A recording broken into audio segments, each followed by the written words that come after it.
Hello, everyone. Welcome to 3 o'clock with SOC. Give me just a moment so I can welcome those that need Spanish interpretation to the conference call line.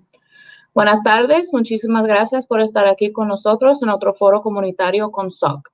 Como siempre, ustedes pueden escuchar el programa en español a través de una llamada de conferencia. Y el número que hay que marcar aparece aquí en la pantalla, 646-749-3122. Y la contraseña para entrar es 779-328-221. I'm Gabe Charles. I'm the program manager here at SOC. I'm really excited to have you all here today watching. We're going to hear from Cendi Trujillo Tena from Leaders Igniting Transformation about some school board candidates forums that are coming up, and just to talk to us all about the cool work that LIT is doing in Milwaukee and throughout Wisconsin. I just also want to remind you all that we are working still virtually at SOC, so that's why you see me without a mask, but we are still available to you all, as you saw on the flyer before I came on. You can call us at 672-8090, email us at soc@socmilwaukee.org, or you can also visit our website at socmilwaukee.org. That has tons of information for all of you. I also just want to take a moment to ask folks to say hi in the comments. We love knowing that we're not here talking to a blank screen. So give us a thumbs up, give us a heart, give us a hello, whatever it may be, to let us know that you're out there listening. And we will be sure to be checking the comment section throughout the live, just to make sure if there's any questions that you all have for our guests or for us at SOC. We are always happy and here to answer any questions for you all. So I'm going to go ahead and bring on our guest, Cendi from Leaders Igniting Transformation. Hello. Hi, good afternoon. Good afternoon. Thanks so much for taking a couple minutes to be with us today. We are excited about these forums that are coming up. But why don't you just go ahead and start by introducing yourself and telling us a little bit about LIT and about your role with LIT. Yeah, so hi everyone. My name is Cendi Trujillo Tena, and I'm the high school organizing director for Leaders Igniting Transformation, or LIT for short. And LIT started about 3 years ago. So we're a pretty young organization. And LIT started because we wanted to essentially make Milwaukee and make our state a place where young Black and Brown people can move away from just surviving and actually thriving. Our work is focused around leadership development, issue-based organizing, and civic engagement as well. And we started operating mainly out of high schools in 2018, but we were also very involved with elections. We had a governor's election that year that we first started, and then a school board race in spring of 2019. And then, of course, 2020 was such a huge year. And now we are a statewide organization. So we not only operate in high schools, but also college campuses. We have a communications department, civic department, and capacity building, which is starting to work with interns. So we do a little bit of everything, but definitely grew very fast in just 3 years. Yeah, but I've really enjoyed watching LIT grow and just seeing all of the amazing work that y'all have done in such a short time. It's truly amazing. Thank you. So why don't you go ahead then and describe, as we know, there is a school board race on this next ballot on April 6th, among other offices and positions that will be on the ballot. But can you describe the role of the school board and like school board director specifically, and then what kind of impact can this race have on young people, especially just thinking of the school board and MPS? Yeah, so I tell people that school board race, even though it is a small race, it is one of the most important races. And unfortunately, voter turnout continues to be pretty low for these races, but that it is something that we hope to change moving forward. And school board directors have a lot of power over students in the district. They have a say in our budget, right? So our school board director is going to choose to fund the police, or are they going to choose to invest in mental health resources for students? They also have a lot of say in policies. Should we continue suspending students that are even in K4, or should we ban suspensions for all students? I mean, eventually in an ideal world, and hopefully in the future, we will be able to see that happen. Right. But school board directors do have a lot of power over the budget, over policies, over other practices in the district.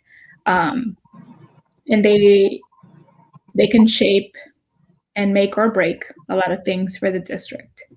Absolutely.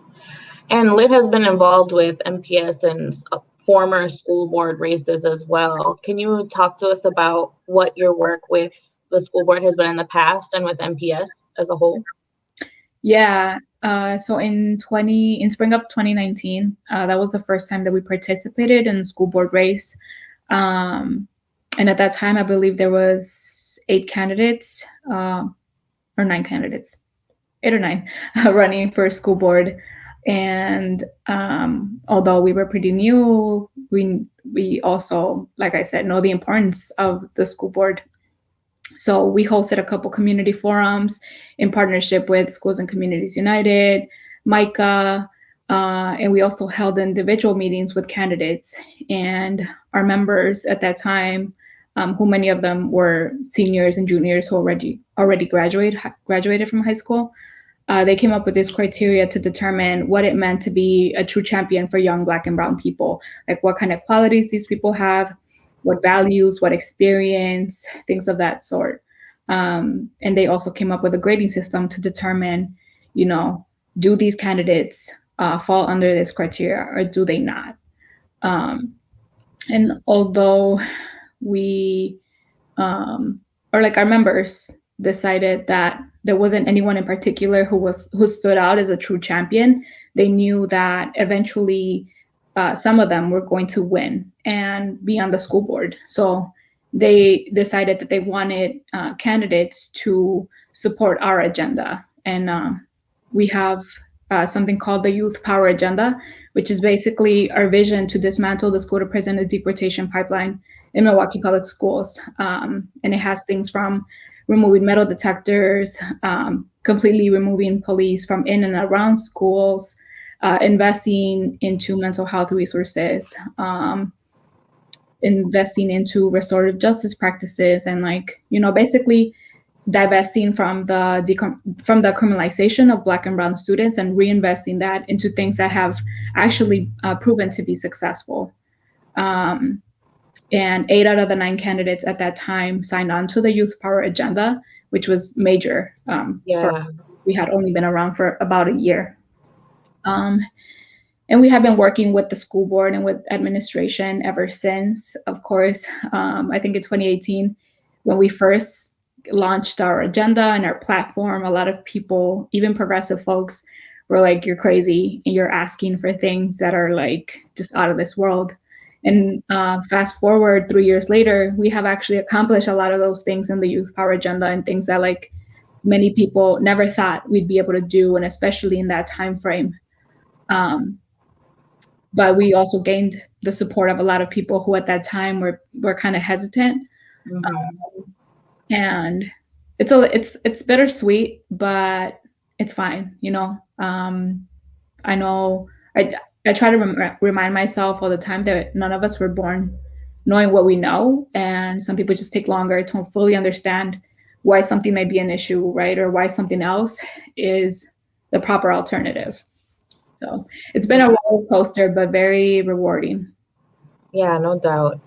And that's one of the main reasons I admire Lit so much, because it's easy to shy away from these lofty, seemingly unaccomplishable goals that would take so long to convince people are the way to go. But if no one is setting that as an actual goal or standard, then it's never going to be met, right? Even if you don't make it, you still got to make that the goal to get to eventually. And I think that Lit is one of the organizations who really follows that and embodies that.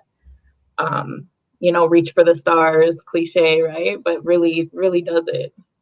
Definitely.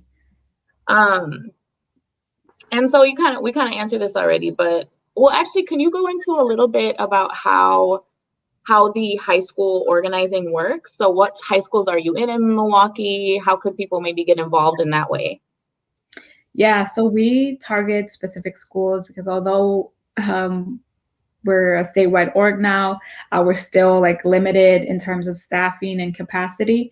And we know that all schools in MPS need resources and would like to have a program like Lit in their schools. But at this moment, we are prioritizing certain schools in which we feel that this issue of the school to prison and deportation pipeline is more present.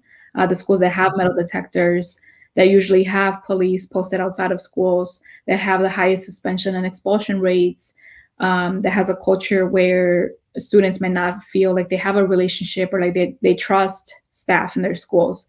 So we intentionally go to schools like Vincent, Pulaski, South Division, High School of the Arts, and like schools where a lot of people usually don't go to, because we know that those schools need it the most, and that students at those schools are somewhat closer to the issue than other students are, and we believe that those closer to the issue are also closest to the solutions. Absolutely. So we have different ways in which students can be involved. Of course, like we welcome students from all schools, regardless of where you go. But as far as like actually having an organizer who works specifically with those schools and like, dedicates staff time and whatnot, it's only selected schools like the ones I mentioned: South Division, Pulaski, Barack Obama, Vincent, and a couple others. Nice. I'm sorry, say that again? I just said nice. That's very, very cool to know. And yeah, I would agree that I think those closest to the problem are absolutely closest to the solution. So that's always something that we love to hear. So looking forward to these candidate forums, then how are they going to work? How can people get involved in these candidates forums? Yeah, so we're going to have, it's going to happen over 2 days. On Wednesday, we're going to have the first 3, and then Thursday, we're going to have the other 3. So we're starting on Wednesday with the candidate for District 7. And it's going to be more of an interview style, since it is, just one candidate running for that seat. And then, so we'll do like about a 30-minute interview with this person. And then right after that, we're going to have the folks from District 5, and it'll be kind of like a debate style. So we'll have pretty similar questions, and questions come from the orgs who sponsored this event. But we are leaving a couple minutes at the end to hopefully get one question from the community. And people can either sign up to attend via Zoom, or they can watch our live stream on Facebook. And there are events, Facebook events for both. And I can drop the links unless you have them for me. Yeah, no, I have this image too that shows how you can register for it. So, and this link that's shown on the graphic is in the comment section for y'all to click on and register. But if you register through this link, you'll get the Zoom link so you can join the Zoom. But if you just want to tune into the Facebook Live through the event, you can do that as well, and you don't have to register for that. And we did share those events we shared those event links on our Facebook page, so you all can go to that if you want to access it through the Facebook Live. And we'll be sharing those leading up to the forums as well. But yeah, so you mentioned the first 2, so District 7 and District 5, like you see here, are the first 2 listed, starting at 4:30 with District 7, and then ending with District 5, and that will end at 6 p.m. And then we have the next 2, District 6 and 4, right? Mm-hmm. Yep. And so there's another uncontested race for District 6, which is like the heart of the SOC district. So the South Side is District 6, and that's uncontested as well. And then after that will be District 4, which has 2 candidates. So it'll be like you were saying, more debate style. Mm-hmm. Very cool. Very cool. Well, we're excited. SOC is co-sponsoring this and is really excited to be a part of these candidate forums. We've done candidate forums in the past, and they're just so important for people to be able to hear directly from the candidates. But why else would you encourage people to be a part of these candidates forum? What message can you leave with people to encourage them to attend? Yeah, I would say schools and education is such an important part of our community and our society. Even if you're not in school anymore, or you don't have kids who are in school or whatnot, these are members of our community, and you want what's best for them. Because when we have seen what happens when schools are underfunded, and we still are underfunded, right? We are stripping students of their rights to a quality education. We are not paying our educators fair wages. We are not providing them with the resources and tools that they need to succeed. So it really is in the best interest of everyone to be involved in this way and to show up for young people, because these are the people who are also going to be paying into your Social Security, and you want them, to have better things than what we had, I guess. I always tell people, like, I'm not in school anymore, so a lot of the work that I do doesn't directly impact me, but I want young people to have a better experience than the one I did. For sure. Yeah, thank you so much for saying that. And yeah, it's vital, because we're all going to be in the world together. So why wouldn't we want, even if we're not a part of public schools anymore, we are absolutely going to be interacting with people who are, and like, they deserve the best, just like charter schools and private schools. And that's a whole other topic to discuss too. But we're very thankful for your time, Cendi, and we're excited to be doing these forums. Any last thoughts before our time comes to an end?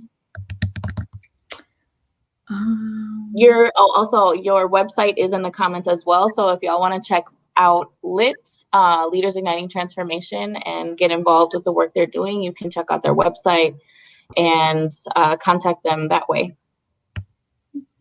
Thank you so much. It was an honor to be part of this. Yeah, for sure. Thank you so much for your time, and we will see you later this week. All right. Bye-bye now. Bye. Super thankful for Cendi and for LIT for being with us. Like I said, all of those links to register for the candidates forums and to check out LIT's website are in the comment section. So go ahead and check those out. And next, I'm going to share a video that Marlene prepared for us for our COVID section. Hello, SOC viewers. My name is Isaiah, and I'm a youth organizer for SOC. We would like to thank everyone for supporting our 3 o'clock with SOC live show. And oh, so I guess that was the wrong video. I'm going to go ahead and share my video for registering to get your absentee ballots. Like I said, there is this April 6th election coming up. So you should be requesting your absentee ballots now, so you can get them with plenty of time to fill them out, research the candidates, make sure you know who is going to be looking out for you and your loved ones and your family members and all of that. So I will go ahead and share that now. Hi everyone, so I'm just going to show you how you can request your absentee ballot on your phone. So go to myvote.wisconsin.gov and we'll take you to the home page of My Vote. And then it shows the options here and you'll click Vote Absentee. So then this will show up and you'll enter in your first name, your last name, and then your date of birth to confirm your voter registration and to then go on and request your absentee ballot. So type in your date of birth finally, and then you'll hit search. And then your voter information will show up and you can update your name or address if you need to, otherwise then request the absentee ballot. So your voter information will show up again and you can confirm that that address and name are correct, or you can decide to mail your ballot to a different address and then move on. So then it will ask you which elections you want your absentee ballot for. This was done back in the day, but November 3rd should show up for you this time. And then you'll just have to check the box that says, I hereby certify, blah, blah, blah, and then request your ballot. Then it will have you put or upload an image of your identification, passport, license, whatever it might be.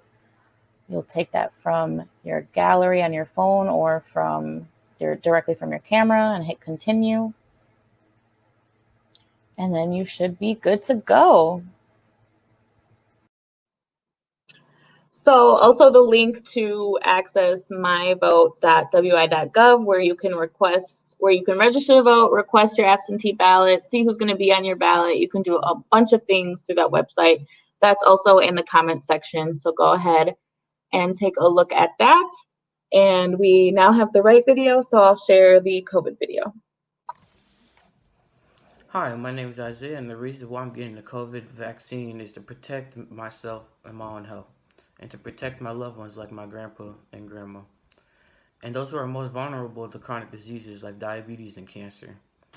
Even though I am getting the COVID-19 vaccine, I will be wearing a mask until the public health department lets us know it's no longer needed. If you fall in phases eligible for the COVID vaccine, go to city.milwaukee.gov/COVIDvax to register for the COVID vaccine. Someone will be in contact with you to fill this out. Love it. Love seeing our youth organizers talking about how they're going to keep themselves and their loved ones safe.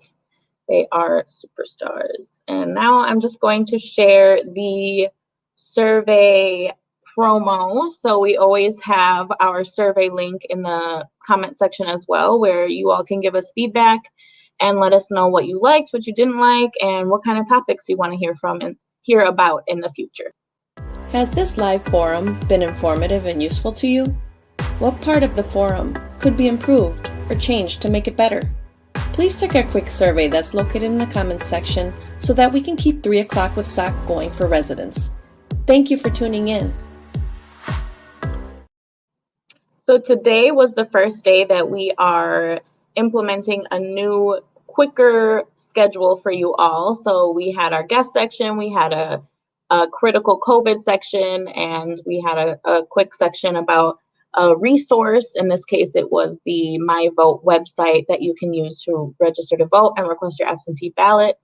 But just want to give you all a heads up that it's going to be a little bit quicker in these next couple months with our forum so that you all can watch but not have to take a full hour of your day to be getting this vital information that we share, and still getting to see these awesome guests that take time out of their days to be with us and share about their organizations or what they're doing in the community. So thank you for being with us. It's the end of our program already, so we're very happy that you could be here, and we will see you all tomorrow. Oh, actually, let me share who's going to be with us for the rest of the week. We have on Wednesday, Elsa Diaz from Alas is going to be with us. Thursday, Cindy Claudio from 16th Street Community Health Clinic is going to be with us.